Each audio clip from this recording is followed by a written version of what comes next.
Bienvenidos a Onda Digital, la voz de la Universidad Cooperativa de Colombia. Conectamos saberes, compartimos historias. Comienza el viaje sonoro.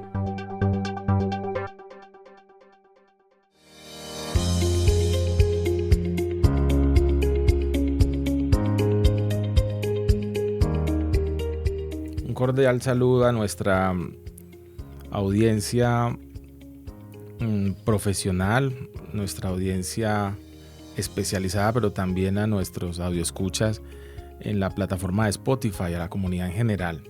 Quien les habla, Alexander Paniagua Galeano. Yo soy el coordinador del área penal de la Facultad de Derecho de la Universidad Cooperativa de Colombia y creador de este programa En Todo Su Derecho. El día de hoy es un placer para mí tener este programa, pues tenemos una invitada internacional y una persona que yo creo que nos dará una vertiente del conocimiento de nuestra región muy importante que es inhóspita hasta el día de hoy. Doctora Analia, muy buenos días, un cordial saludo. Muy buenos días, doctor Alexander. Para mí es un honor compartir esta mañana con ustedes y en la Universidad Corporativa de Medellín.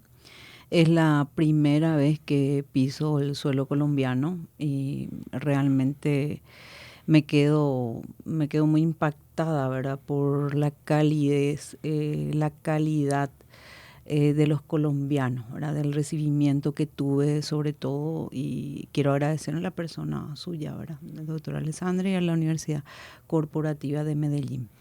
Doctora Analia, bueno, contémosle a la audioescucha por qué se encuentra usted en la ciudad de Medellín, un poquito al respecto.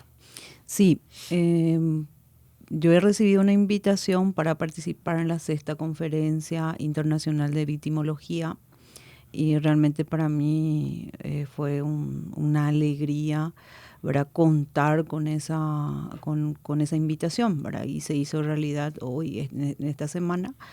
El 7 y el 8 de mayo estaremos compartiendo, ¿verdad?, este congreso muy importante en materia de victimología, hablando un poquito ahora con varios operadores de justicia y cómo estamos nosotros lidiando ahora en nuestros respectivos países, ¿verdad?, en esta materia, ¿verdad?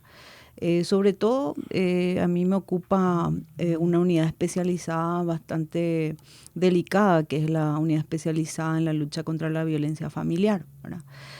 Yo lidio ahora todos los días, ¿verdad?, con víctimas de violencia, ¿verdad? Entonces nosotros tenemos también organizado eso, ¿verdad?, cómo tratar desde que las víctimas, desde el mismo momento en que ellas hacen su denuncia, o ellos también, porque la violencia no tiene género, ¿verdad?, desde ese primer momento y llevar el proceso hasta el final, dentro de la fiscalía. Esa era la pregunta que quería también abordar y es, doctora Analia, usted en Paraguay, ¿cuál es su rol profesional? Si nos puede contar como un poquito de su experiencia antes de abordar este tema de victimología. Sí, yo soy agente fiscal del Ministerio Público, aquí denominado, ¿verdad?, Fiscalía de Paraguay. Específicamente mi oficina es la Fiscalía de Ciudad del Este. Nosotros estamos ubicados en la triple frontera, ¿verdad?, teniendo como vecinos un país importante que es el Brasil y Argentina también. Hace 26 años soy funcionaria de la Fiscalía y este año me toca la investigación de todos los delitos que tengan que ver con violencia intrafamiliar. Perfecto. Usted mencionó algo muy importante y es que cumple ese rol de Ministerio Público que, en analogía en el sistema procesal penal colombiano, la Ley 906, sería una parte como la Fiscalía General de la Nación. ¿Nos podría contar un poco cómo concibe la justicia el Estado de Paraguay, desde su constitucionalidad hasta las normas de carácter ordinario como las leyes especiales, el procedimiento penal? Sí, efectivamente, a partir de la Constitución de 1992 se concibe al Ministerio Público, como ustedes lo llaman, Fiscalía, fuera del organigrama del Poder Judicial. Anteriormente nosotros dependíamos presupuestariamente, orgánicamente, dentro de lo que era el Poder Judicial.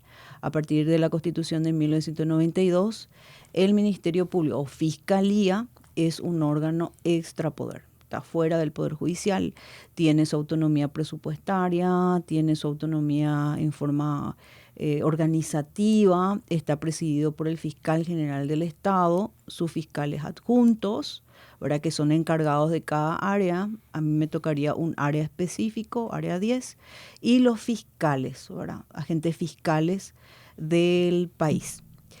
Anteriormente, antes del año 2000, nosotros teníamos un corte inquisitivo. Es así que el juez se encargaba de investigar y sancionar, ¿verdad? Era el juez el que se atribuía todas esas funciones, ¿verdad? A partir del año 2000, ya con la nueva Constitución de 1992, ¿verdad?, el rol del Ministerio Público Fiscalía fue la de representar a la sociedad ante los órganos jurisdiccionales. Entonces debía de iniciar la investigación de oficio sin necesidad de parte alguna.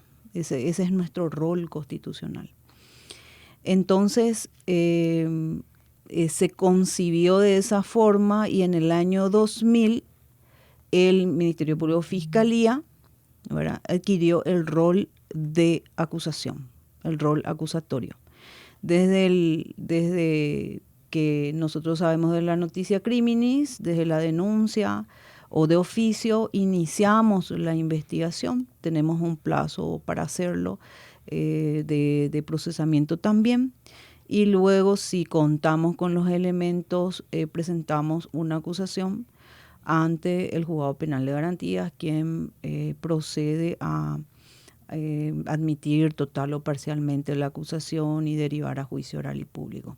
O sea, nosotros a partir del año 2000 ya estamos primeramente fuera, ¿verdad?, del sistema judicial como un órgano extrapoder, tenemos autonomía y nuestro corte ya es acusatorio.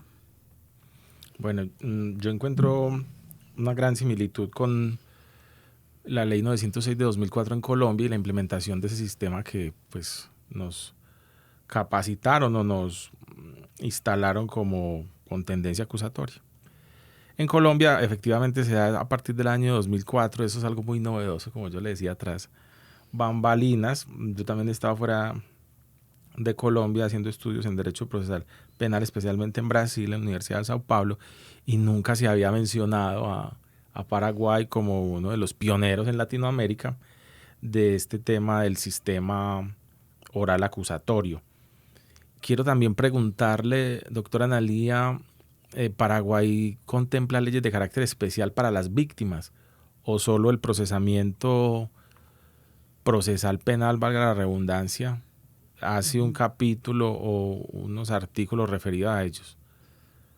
Sí, efectivamente, y de lo que refiere a los delitos, a los hechos punibles que nos llegan a conocimiento de la unidad especializada, nosotros no solamente tenemos el Código Penal, que es sancionador punitivo, ¿verdad? Recientemente, en el año 2022, se modificó, ¿verdad?, con una expectativa de 8 años, ¿verdad?, castiga el que violentare, ¿verdad?, tanto física, psicológicamente, a una persona, ¿verdad?, dentro del ámbito familiar. 8 años es nuestra pena más de delitos más graves. Tenemos esa, como también tenemos una ley integral de protección a la víctima que refiere no solamente en el sistema de prevención, sino protección y punitivo también, ¿verdad? En este tema de la ley integral de la protección de la víctima de violencia intrafamiliar, tenemos todo un sistema, ¿verdad?, desde prevención, ¿verdad?, que se conozcan los derechos, ¿verdad? Porque como ya dije, ¿verdad?, la violencia no solamente afecta a las mujeres, y sabemos es un grupo vulnerable las mujeres, ¿verdad? Sí afecta también, y yo tengo, y lo puedo decir, que tengo también una cantidad de víctimas hombres, ¿verdad? También tengo. Entonces, nosotros desde que recibimos esa denuncia, sea mujer, hombre, adolescente, víctimas de violencia, lo primero que se hace es una contención psicológica, ¿verdad? Una intervención de los psicólogos, preparar a las víctimas para afrontar, ¿verdad?, las indagaciones, por decirlo, ¿verdad? Porque tenemos que investigar no solamente el entorno y al agresor, ¿verdad? El entorno y el agresor. Entonces, la primera intervención es la contención. Luego están las medidas de protección, o sea, son los mandamientos, son los oficios que nosotros derivamos a la policía para que proteja a la víctima, y derivamos también una comunicación al juzgado de paz para que aplique las medidas de protección. Netamente lo que hace el juzgado de paz es aplicar las medidas de protección, por decirlo, ¿verdad? Prohibición de acercamiento a la víctima, ¿verdad? Luego también está otras instituciones, si se refiere a mujeres, está la Secretaría de la Mujer, que nosotros derivamos para que ellos le hagan un seguimiento, ¿verdad? Desde esa primera intervención con el sistema judicial hasta el final, ¿verdad? Eso es básicamente, ¿verdad?, de lo que nosotros llamamos protocolo de protección a víctimas de delitos de violencia intrafamiliar. O sea, sí o sí aplicamos todo eso, sea hombre o mujer, ¿verdad?, adolescente.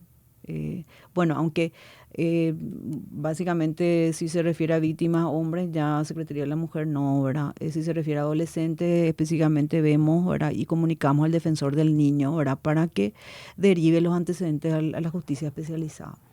O sea, ese procedimiento tiene un acompañamiento interdisciplinario. Exactamente. De otras profesiones. Exactamente, sí, de otras instituciones. A instituciones. Son instituciones que están involucradas a proteger a las víctimas. Bueno, usted mencionó algo muy relevante y es lo referente como la Fiscalía o el Ministerio Público en Paraguay se encuentra fuera del Poder Judicial. Paraguay, no sé, usted me concretará, también tiene la tradición del poder legislativo, poder ejecutivo y poder judicial. Exactamente.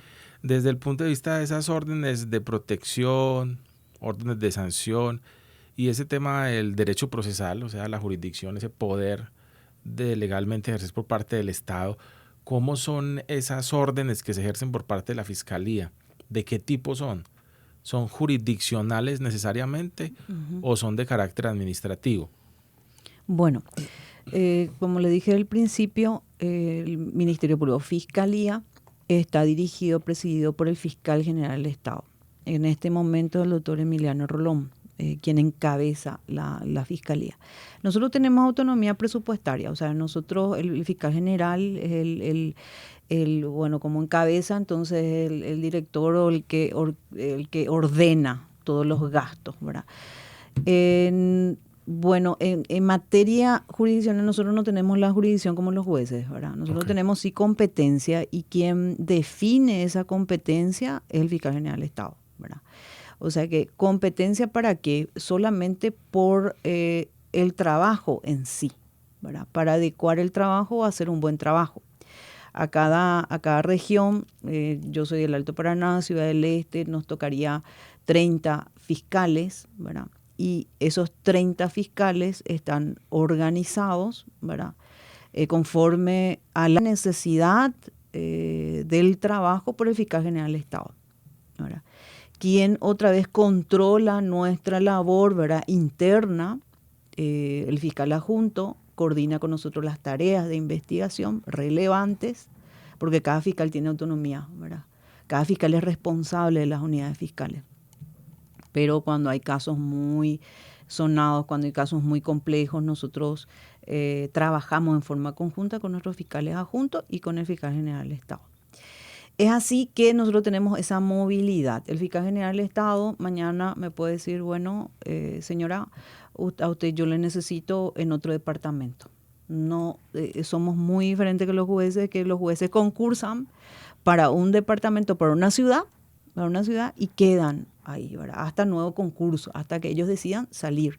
Sin embargo, nosotros no. A nosotros nos nombran, o sea, somos nombrados por la Corte Suprema de Justicia, pero en cuanto al trabajo en sí, designados por el fiscal general del Estado en los lugares en donde haga falta nuestra intervención. Por necesidad del servicio, tal vez. Por necesidad de servicio, por vacancia, porque faltan fiscales o porque, es más bien en forma, bueno, la organización compete al fiscal general del Estado.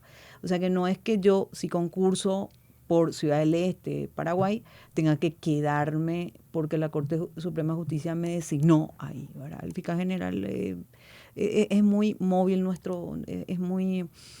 En ese sentido, no hay jurisdicción para nosotros. Y con respecto a la competencia tampoco, ¿verdad? Hoy estuve hace años en la unidad de trata de personas, hoy estoy en la unidad de violencia, de la lucha contra la violencia familiar, mañana, quién sabe, estaré en narcotráfico o unidades ordinarias. O sea, de acuerdo al servicio en sí, a lo que necesita la región, estamos nosotros.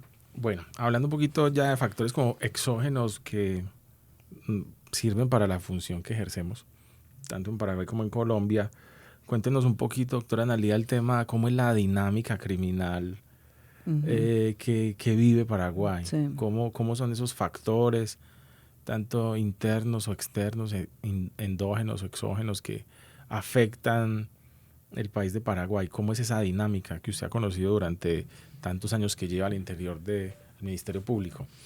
Bueno, yo estoy posicionada en la triple frontera. Ahí que hay, ¿verdad? Mayormente lo que recibimos es robos, hurtos, ¿verdad? Son mayormente el índice de criminalidad en torno a eso. O sea, no tenemos nosotros, vivimos en tiempo de paz, por decirlo, no tenemos problemas, no tenemos guerrilla, no tenemos ese problema, ¿verdad?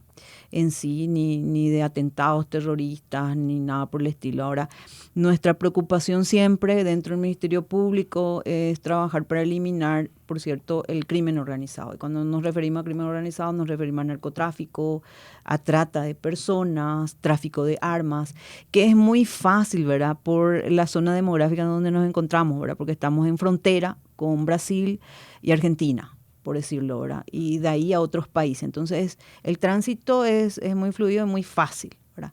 Ahora bien, también es innegable que siempre nuestra preocupación con los vecinos sea combatir el crimen organizado, ¿verdad? Sobre todo el narcotráfico, tráfico de armas y trata de personas, ¿verdad? Brasil, por ejemplo, tiene una ley que habla del tráfico de inmigrantes, ¿verdad?, el contrabando de inmigrantes. Nosotros no tenemos eso en nuestro país. Nosotros tenemos la violación de migraciones y tenemos trata de personas. Pero ellos tienen, por ejemplo. Entonces, también hubieron, siempre hay denuncias, ¿verdad?, de los que nosotros llamamos chinos rojos, ¿verdad?, que vienen, ¿verdad?, en contrabando, vienen violando para nosotros leyes migratorias y para trabajar en áreas específicas. Esas son, y en el país en sí hoy, o sea, la sensación de criminalidad aumenta con respecto a la violencia intrafamiliar. Eso es lo que feminicidios, por ejemplo, aumentó un poco en los últimos tiempos la tasa de feminicidio, ¿verdad? Pero eso va en relación también a la población. Nosotros no tenemos una población como ustedes, ¿verdad?, un país súper grande, muy de mucha población. Nosotros apenas somos 7, 8 millones si llegamos de personas en el país, ¿verdad? Entonces, en relación a eso, no. Ahora bien, tenemos también nuestra preocupación y compartimos con Brasil, por ejemplo, ciertas organizaciones criminales que se centran, por ejemplo, en el narcotráfico. El PCC, que es el primer comando de la capital, el Comando Vermelho, y también entre ellos luchan para el territorio del narcotráfico, por ejemplo, con el clan Rotela, ¿verdad?, que nosotros tenemos, y hay en zonas específicas donde ellos luchan por ese poder o territorio. Esa es siempre nuestra preocupación y estamos siempre en alerta en materia de seguridad para todos los operadores de justicia. Pero en líneas generales le puedo decir, doctor, que estamos, o sea, que se controla bien. Estamos en tiempo de paz, no tenemos guerrillas, no tenemos grupos de terrorismo, por decirlo, y son problemas que todos los países debemos lidiar, ¿verdad? Sobre todo, usted sabe, ¿verdad? En el mundo es el narcotráfico y trata de personas. Bueno, entonces en eso también tenemos, yo diría, una gran diferencia. Pues, para nadie es un secreto que el Estado colombiano, no me refiero como la organización del Poder Ejecutivo, sino a sus integrantes o la sociedad, pues ha vivido una confrontación, un conflicto armado interno que ya supera los 60 años. Ya no solo se habla de guerrillas, sino también de grupos paramilitares y últimamente en este gobierno que se está desarrollando se han llegado a unos acuerdos o se trataba de hacer unos acuerdos con bandas criminales organizadas. Y me parece muy interesante lo que usted plantea de estos grupos que incluso tienen origen en Brasil y han extendido sus tentáculos en todo Sudamérica, puesto pues que el tema de la criminalidad sí es un trabajo que se expande por las fronteras, no es un trabajo solo de la justicia interna de cada país, sino que debe ser un trabajo colaborador y armónico. Detengámonos un poquito ya para ir finalizando en el eje central de este congreso, al cual usted fue invitada como ponente internacional, como experta, y es en la resignificación de la memoria. ¿Cómo ha vivido usted, cómo ha entendido usted este concepto a lo largo de su vasta experiencia en el Ministerio Público? ¿Qué enseñanzas, qué aprendizajes, qué conocimientos preexistentes usted le podría dar hoy a nuestra comunidad como mensaje en el desarrollo de esa práctica jurídica? Bueno, sobre todo hablar un poquito sobre la prevención, que es muy importante y siempre nos olvidamos. Ciertamente nosotros estamos en el sistema judicial y tenemos herramientas válidas que sancionatorias, ¿verdad? Pero en forma personal le digo que en mi país se ha vivido en los últimos tiempos, ¿verdad? Ante un problema clave que es el feminicidio, se ha vivido en la creación de una ley que sanciona el feminicidio y aumento de penas considerable, por decirlo ahora. Pero tampoco el aumento de penas es realmente es clave, ¿verdad? Para eliminar este tipo de violencia. No, tampoco fue clave, porque lejos de disminuir las cifras de violencia intrafamiliar y feminicidio, aumentaron en estos últimos tiempos después de la creación de nuevas leyes y aumento de penas. Entonces, ¿cuál es la reflexión que traigo? Nosotros tenemos que trabajar más en la prevención, en la educación, ¿verdad? Y mi propuesta siempre ha sido, ¿verdad?, trabajar en el empoderamiento, ¿verdad? Y es ese tema que quiero compartir en la conferencia porque para mí me parece muy interesante a partir de lo que nos enseña la doctora Naila Kaber, ¿verdad?, que es hindú, ¿verdad?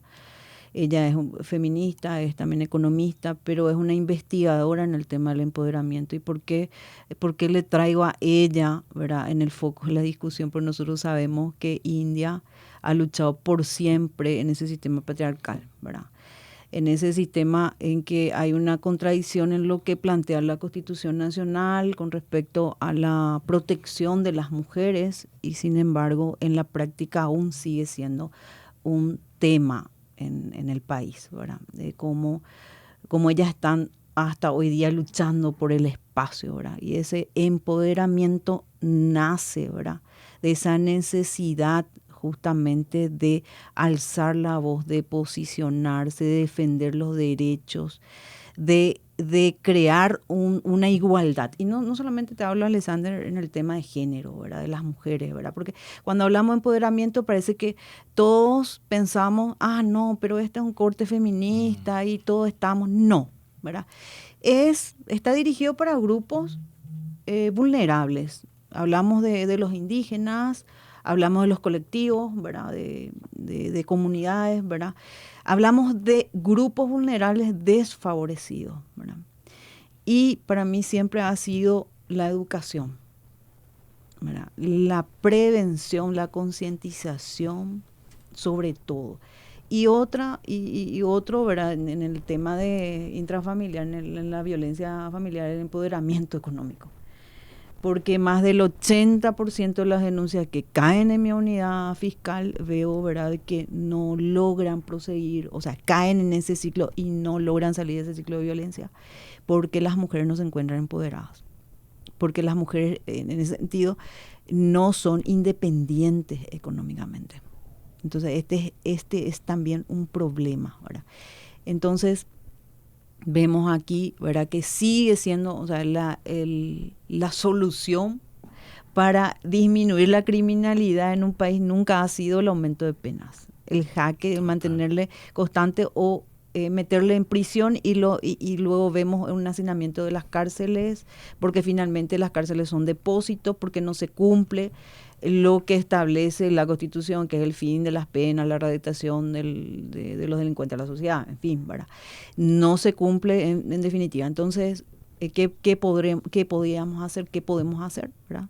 Trabajar por el empoderamiento y para ello educación, prevención, ¿verdad? Y estos espacios en la universidad, justamente el podcast, ¿verdad?, es para la comunidad, es un enlace de la universidad a la comunidad, que la comunidad también sepa sus derechos de forma sencilla, ¿verdad? Acá no estamos para construir tipos penales, sino que para decirle a los ciudadanos, ustedes tienen estos derechos, ¿verdad?